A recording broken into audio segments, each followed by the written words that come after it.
అతిథిగా వచ్చినటువంటి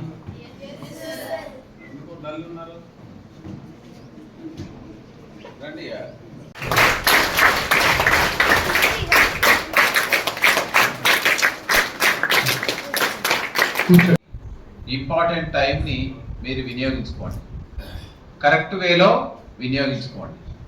ఎక్కడా కూడా క్లాస్ రూమ్లో కానీ ఎక్కడైనా కూడా ఫస్ట్ మనకు ఉండాల్సినటువంటి తోటి మీకు ఇస్తున్నాము. సో దాన్ని చూడండి. ఫస్ట్ బండి ఎక్కేటప్పుడు ఏం చూడాలా? మీరు పెట్టిన స్టిక్కర్ని చూడమనండి, స్టిక్కర్ని చదవమనండి, స్టిక్కర్ని ఫాలో గమ్మని చెప్పండి. ఓన్లీ వితౌట్ హెల్మెట్ కాదు, హెల్మెట్ పెట్టుకొని పాటించమని చెప్పండి. మీరు ఇన్సిస్ట్ చేయండి. ఎందుకు ఇంతకుముందే చెప్పిన కదా, మీ అమ్మ ఇంటి దగ్గరనేమో మీరు స్కూల్కి వస్తుంటే మీకు మంచిగా పళ్ళెంలో కలిపి తినిపియాలి. మళ్ళీ ఎక్కడ ఆకలి అవుతుందో, నా బిడ్డకి స్కూల్లో పోయి మధ్యలో ఆకలి అయితే పాఠాలు ఎక్కుతాయో ఎక్కువో అనే బాధతోటి ఆమె పడే శ్రమ 4 నుంచే లేస్తుంది. మీ నాన్న ఏం చేస్తాడు? ఆ పళ్ళెంలోకి రావాల్సినవి సమకూర్చుకోవడానికి ఆయన డే మొత్తం కష్టపడుతూ ఉంటాడు. ఫస్ట్ మీకు ప్రత్యక్షంగా కనిపించే దేవుళ్ళు ఎవరైనా ఉన్నారా అంటే ఎవరు? మీ అమ్మ నాన్న. ఎవరైనా ఫ్రెండ్స్ అని చెప్తారా? ఏంది చెప్తారు. ఇంకా కొన్ని 2 ఏళ్ళు పోతే ఎవరు అంటే మాకు అమ్మ నాన్న కంటే కూడా ఫ్రెండ్స్ ముఖ్యం అని చెప్తారు. ఓకే, ఫ్రెండ్స్ ఆల్సో ముఖ్యమే, కానీ ఆ ఫ్రెండ్స్ ఎలా ఉండాలి? మనకు మంచిని బోధించే వాళ్ళు అయి ఉండాలి. మన అనేటువంటిది మీరు ఇచ్చిన కాన్సెప్ట్ నిన్న నేను చూసిన. హెల్మెట్ ధరిస్తే ఖచ్చితంగా మనం 2 వీలర్ మీద పోయినప్పుడు ఏ ప్రమాదాలు జరిగినా ఖచ్చితంగా మనకు వైటల్ ఆర్గాన్స్ దెబ్బతినకుండా, మన శరీరంలో అత్యంత వైటల్ ఆర్గాన్ ఏంటంటే మనకు మెదడు. మెదడు దెబ్బతిన్నది అని అంటే మిగతా శరీర భాగాలన్నీ బాగున్నా లేనట్టే లెక్క. మరి మనం వేగంతో ప్రయాణం చేస్తున్నప్పుడు మన డెలికేటెడ్ అవయవాల్లో మెదడు ఒకటి. ఆ మెదడుకు దెబ్బతినకుండా మనల్ని మనం రక్షించుకోవాలని అంటే హెల్మెట్ అనేది ప్రధానమైనటువంటి సాధనం. మనం ఈరోజు చూస్తున్నాం, ప్రతి ఇంట్లో ప్రతి ఒక్కరికి ఫోన్లు ఉన్నాయి. మీకు లేకపోవచ్చు, మీ మదర్కు ఉంటుంది, మీ ఫాదర్కు ఉంటుంది, పనిచేసే వయసు ఉంటే మీ అన్నలకు ఉంటుంది. ఆ ఫోన్ చూడండి, ప్రతి ఒక్క ఫోన్లో ఫోన్కు బ్యాక్ సైడ్ హెల్మెట్ పెడుతున్నారు, ఫ్రంట్ సైడ్ హెల్మెట్ పెడుతున్నారు. పెడతలేరా? 2 సైడ్ల హెల్మెట్ లేకుండా ఫోన్లు ఉన్నాయా?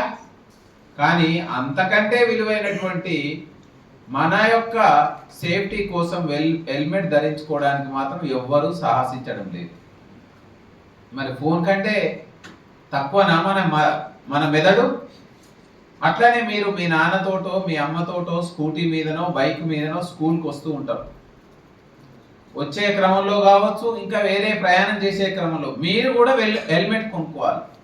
మీరు ఇక్కడికి పోయిన తర్వాత మీరు ఖచ్చితంగా మీకు కూడా ఒక హెల్మెట్ ఇంట్లో ఉండేటట్టు ప్లాన్ చేసుకోండి. ఎక్కడికైనా బయటికి పోయినప్పుడు హెల్మెట్ పెట్టుకోండి. హెల్మెట్ లేకుండా పోతే మనకు ఏదైనా ప్రమాదం జరిగితే ఖచ్చితంగా మనం మెదడుకు దెబ్బతినే అవకాశం ఉంటుంది. దాన్ని ఇన్సిస్ట్ చేయట్లేము. 2 వీలర్ మీద పోయే వాళ్ళు మాత్రం ఖచ్చితంగా హెల్మెట్ పెట్టుకునేటట్టు. ఒక్కసారి కేసు అయితే చాలా ఇబ్బందికరమైనటువంటి పరిస్థితి. అమ్మాయిలు 18 సంవత్సరాల వరకు వాళ్ళని మైనర్లుగా భావించడం జరుగుతుంది. ఇందులో ఐపీఎస్ ఆఫీసర్ కావాలని ఎంతమంది గురించి చేయలేవటండి? IPS officer ఒక్కరేనా? మా అమ్మాయి ఏం వండిందో, ఏం బాక్స్ పెట్టిందో, నాకు అది పోనీయమంటే అని ఇట్లా మూడౌట్ తోటి స్కూల్కి వచ్చినట్లయితే ఆ డే మొత్తం స్పాయిల్ అయిపోతారు. మరి మీకున్నటువంటి పాఠ్య పుస్తకాలు మీ టీచర్లు చెప్పి నాకు మీ అందరికీ చెప్పాలి, మీ అందరినీ సంస్కరించాలి, మీ అందరిలో మంచి ప్రవర్తనలో ఒక మంచి భావి భారత పౌరులుగా చూడాలి అనేది. మీరు ఈరోజు 100లే ఉండొచ్చు, ఈ 100లు మీ స్కూల్కి పోయి మీ స్కూల్ మొత్తం చెప్తే వేలు అవుతారు, వేలు అట్లా ముందుకు వెళ్ళిపోతుంది. మనం ఎప్పుడు కూడా మంచినే తలంచాలి, మంచినే ఆలోచించాలి, మంచి మార్గాన్ని ఎంచుకోవాలి. మైండ్ని కష్టపెట్టాలి. ఇంతకుముందే చెప్పిన who is the strength of the nation. అందరూ నేను తీరికగా ఓపికగా పని చేసుకుంటాని లేజీగా ఉండేవాడు కాదు నేషన్ కి strength. Who is the strength of the nation? ఆపత్కాలంలో అందరూ కూడా రెస్ట్ తీసుకునే క్రమంలో లేదు నేను కష్టపడతాని ముందుకు వచ్చే వాళ్ళే జాతికి దేశానికి బలం. అవునా? Really good. నిజంగా మారుతారా? పాజిటివ్గా ఆలోచిస్తారా?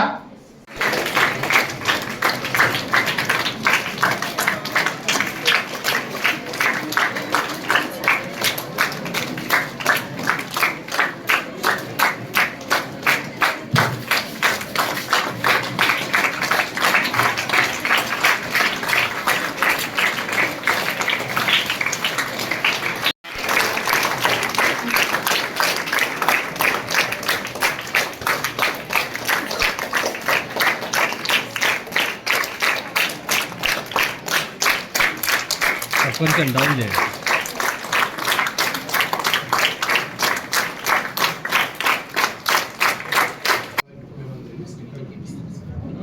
తర్వాత రేపు మళ్ళీ పిల్లలకు ఒకరికి ముగిస్తాం సార్. ఒకటి వాళ్ళ నాన్న వాళ్ళ మధ్య కట్టించాలి, మిగిలిన రెండు ఇటు పక్క వాళ్ళ. Okay, all the best. Okay, ఇంత చెప్పిన తర్వాత సార్ నాకు కొంచెం మైండ్ చేంజ్ అయింది, ఈ రోజు నుంచి కష్టపడాలనే వాళ్ళు ఉన్నారా? మారిందా? కొంచెం జ్ఞానం వచ్చిందా? ఎక్కడ మిస్టేక్ చేసినాము, ఎక్కడ సార్ మీరు సార్ పడుతుందండి.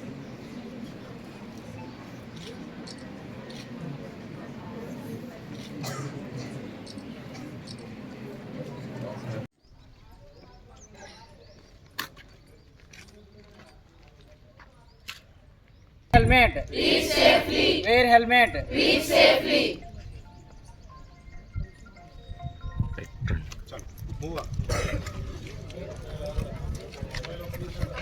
Come this way.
నమస్కారం, నా పేరు ఖ్యాతి నందన, ఎంఎస్ఆర్ సెంట్రల్ స్కూల్ సూర్యాపేట నుండి. ఇది మా ఐడియా. స్టిక్కర్స్ తయారు చేసాము. దీని మీద సురక్షితంగా నడపండి, హెల్మెట్ ధరించండి, ఇంటికి జాగ్రత్తగా వెళ్ళండి, ఇంటి దగ్గర పిల్లలు వెయిట్ చేస్తున్నారు అని ఉంటుంది. సో దీన్ని మేము ఏం చేసామంటే రోడ్డు మీద వెళ్ళే వాహనదారుల వెహికల్స్ బండ్ల మీద అతికిస్తాము. అలాగే ఇంటి దగ్గర మా నైబర్స్ కి, మా పక్కింటి వాళ్ళకి కూడా దీన్ని పంచి వాళ్ళ బండ్ల మీద అతికించుకోమని చెప్పి వాళ్ళని అప్రమత్తం చేస్తాం. హెల్మెట్ పెట్టుకోండి, ఈ రోడ్ సేఫ్టీ మీద అప్రమత్తం చేస్తాం. ఈ స్టిక్కర్స్ ని వాళ్ళ వెహికల్స్ మీద అంటించి వస్తాం. సో దీనివల్ల వాళ్ళకి ఒక అవేర్నెస్ లాంటిది జరుగుతుంది. లైక్ ఇది చెప్తున్నాం కదా మనం, జాగ్రత్తగా వెళ్ళండి, జాగ్రత్తగా నడపండి, హెల్మెట్ పెట్టుకోండి, ఇంటి దగ్గర వెయిట్ చేస్తున్నామని కొంచెం జాగ్రత్తగా అప్రమత్తంగా ఉంటారు దీనివల్ల. ఇది ఇగ్నిషన్ బండి ఇగ్నిషన్ దగ్గర అతికిస్తాం. సో వాళ్ళు కీస్ పెట్టి ఆన్ చేసేటప్పుడు ప్రతిసారి ఇది కనిపిస్తుంది. దీని ద్వారా వాళ్ళు అప్రమత్తం అవుతారనమాట. Good morning, everyone. This is D. Avani from MSR Central School. So our concept is we made some stickers here, which is like wear helmet, breathe safely. They're waiting for you in your home, and we are going to stick these stickers on ignitions of vehicles on the road. So normally they forget wearing helmets whenever they on, like when they're on scooty or two wheeler, they'll remind to wear those helmets and all. So because of this they'll have some awareness about road safety. So it, so first we are going to paste like in our houses, our vehicles, and then our neighbors. We're going to paste to our neighbors and we'll educate them about this concept and all. ఈరోజు MSR central school విద్యార్థుల వినూత్న ఆలోచన social responsibility, సామాజిక బాధ్యత కింద మా పిల్లలు తీసుకొచ్చిన కొత్త ఇదేంటంటే ద్విచక్ర వాహనాల ప్రమాదాలలో చాలా వరకు మెదడు దెబ్బతిని జరుగుతున్న నష్టం అపారమైనది. కాలు ఇరిగినా చెయ్యి విరిగినా మనకు వైద్యం ఉంది, కానీ మెదడు దెబ్బతింటే వైద్యం లేదు. సో మనిషి ముందు ఏం చేయాలన్నా మెదడు కావాలి, కాబట్టి ఆ మెదడుకు రక్షణగా హెల్మెట్ పెట్టుకోవాలి. ఆ హెల్మెట్ పెట్టుకోవటం ఎట్లా అంటే, చాలామంది హెల్మెట్ కొనుక్కున్నా కూడా పెట్టుకొని రోడ్డు మీదకి రావట్లేదు. సో దానికి ప్రత్యామ్నాయంగా ఎట్లా వీళ్ళు హెల్మెట్ పెట్టుకోవాలనేది దాంతో మేము స్టిక్కర్స్ చేయించాము. ఈ స్టిక్కర్స్ వచ్చేసి స్కూటర్ ఇగ్నిషన్కి ఎక్కడైతే పెడతారో దానికి దగ్గరలోనే వారికి ఇగ్నిషన్ పెట్టేటప్పుడు కనపడే విధమైన ప్రదేశంలోనే ఈ స్టిక్కర్ అంటిస్తున్నారు. ఈ స్టిక్కర్ అంటించటం దాని మీద ఏమని ఉంటుందంటే, wear helmet, reach safely, we are waiting for you. అంటే ఇంట్లో ఉన్న చిన్నపిల్లలు, భార్యలు వాళ్ళు ఎదురు చూస్తుంటారనే సందేశం ఇస్తూ వాళ్ళు ఇగ్నిషన్ పెట్టి స్టార్ట్ చేస్తున్నప్పుడు మీరు హెల్మెట్ పెట్టుకోండి అనేది గుర్తు చేయడానికి ఈ స్టిక్కర్ చేసాము. ఈ స్టిక్కర్స్ని ఈరోజు ఎస్పీ గారు శ్రీ నరసింహ గారు ఆవిష్కరించారు, చాలా ప్రోత్సహించారు. ఇది మంచి ప్రోగ్రాము, చేద్దామని చెప్పారు. వారి ప్రోత్సాహంతో ఇవి చేశాము. ఇది మాకు సామాజిక బాధ్యత కింద, మా పిల్లలు కూడా సమాజంలో ఒక పౌరులు కాబట్టి వాళ్ళ బాధ్యతగా ఇది నిర్వర్తించాలనుకుంటున్నాము. దీన్ని ఏ విధంగా చేస్తున్నాం అంటే, ప్రతి పిల్లవాడికి మేము 3 స్టిక్కర్లు ఇస్తున్నాము. ఆ 3 స్టిక్కర్లు ఒకటి ఆ పిల్లవాడి యొక్క తల్లిదండ్రుల మోటార్ సైకిల్ అంటించడం, తర్వాత మన భారతదేశ విధానం వసుదైక కుటుంబం కాబట్టి మనం బాగుండాలి, మనతో పాటు మన ఇంటి పక్క వాళ్ళు అందరూ బాగుండాలి. కాబట్టి ఇటుపక్క ఇల్లు అటుపక్క ఇంట్లో వాళ్ళ వాహనాలకు కూడా ఈ స్టిక్కర్లు అంటించేసి వాళ్ళ భద్రత కూడా మనం గుర్తు ఎరగటం మనం బాధ్యతగా వాహనాలకు కూడా స్టిక్కర్లు అంటిస్తున్నాము. ఇదే కాకుండా ఈరోజు సూర్యాపేటలోని ప్రముఖ చౌరస్తాలలో మా 9వ తరగతి విద్యార్థినులు ఆటపాటలతోటి ఒక 10 నిమిషాలు రహదారికి లో డ్యాన్స్ చేస్తున్నప్పుడు అబ్బాయిలు, 9వ తరగతి చదువుతున్న అబ్బాయిలు అక్కడ ఆగి ఉన్న వెహికల్స్కి అన్నిటికీ స్టిక్కర్లు అంటించేసి వాళ్ళకు ఒక అవేర్నెస్ ప్రోగ్రామ్, ఈ రోజు నుంచైనా అందరం వాహనాల్లో నడిపే వాళ్ళమందరం సీట్ బెల్టులు ధరించాలి, హెల్మెట్లు పెట్టుకొని ప్రయాణించాలి. దీంతో మన ప్రాణాలు కాపాడుకోవచ్చు, మన ఇంటి దగ్గర ఎదురు చూస్తున్న పిల్లలకు న్యాయం చేయొచ్చు అనే ఉద్దేశంతో ఈ కార్యక్రమం తీసుకురావడం జరిగింది.